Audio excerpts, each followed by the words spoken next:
নমস্কার বন্ধুরা, তো আজকে আমি রান্না করব কই মাছের একটা নতুন রেসিপি। তো রান্নাটা কিভাবে করব আপনারা দেখতে থাকুন। দিয়ে দেবো হলুদ গুঁড়ো আর দেবো লবণ। কই মাছ রান্না করবার জন্য সবজিগুলি কেটে বেছে ধুয়ে নেব।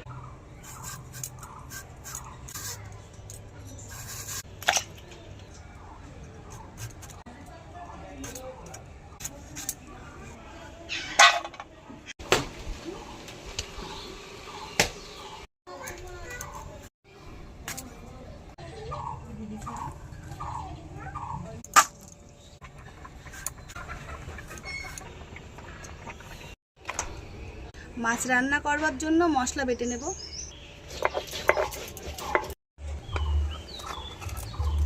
উনুন ধরে গেছে, কড়াই বসিয়ে দেব। কড়াইতে সর্ষের তেল দিয়ে দেব।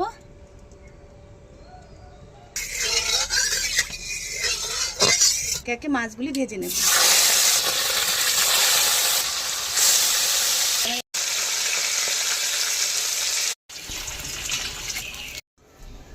মাছ ভাজা একই তেলে এবার আলুগুলি ভেজে নেব।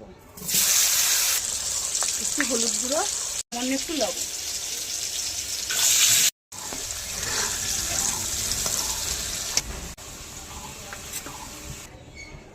মাছ আর আলু ভাজা একই তেলে এবার ফোড়নে দেব গোটা জিরে।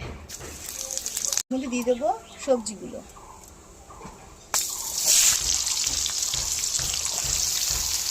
আর ভেজে রাখা আলুগুলি দিয়ে আবার ভালো করে তেলের সাথে কষিয়ে ভেজে নেব। পরিমাণ মতো হলুদ গুঁড়ো, স্বাদ মতো লবণ দিয়ে কষিয়ে নিয়েছি। এবার জল মধ্যে মশলা দিয়ে দেব।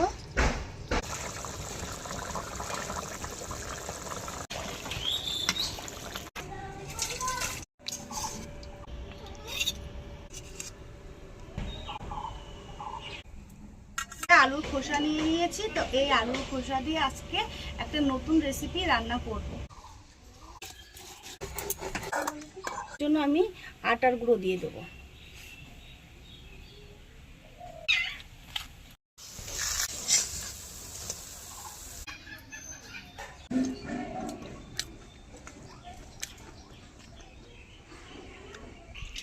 বন্ধুরা, এই আলুর খোসা বাটা আর বড়া যে এত খেতে টেস্ট হয় যে কি বলবো।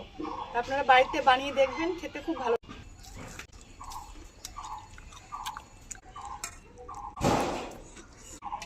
খুব সুন্দর হয়েছে।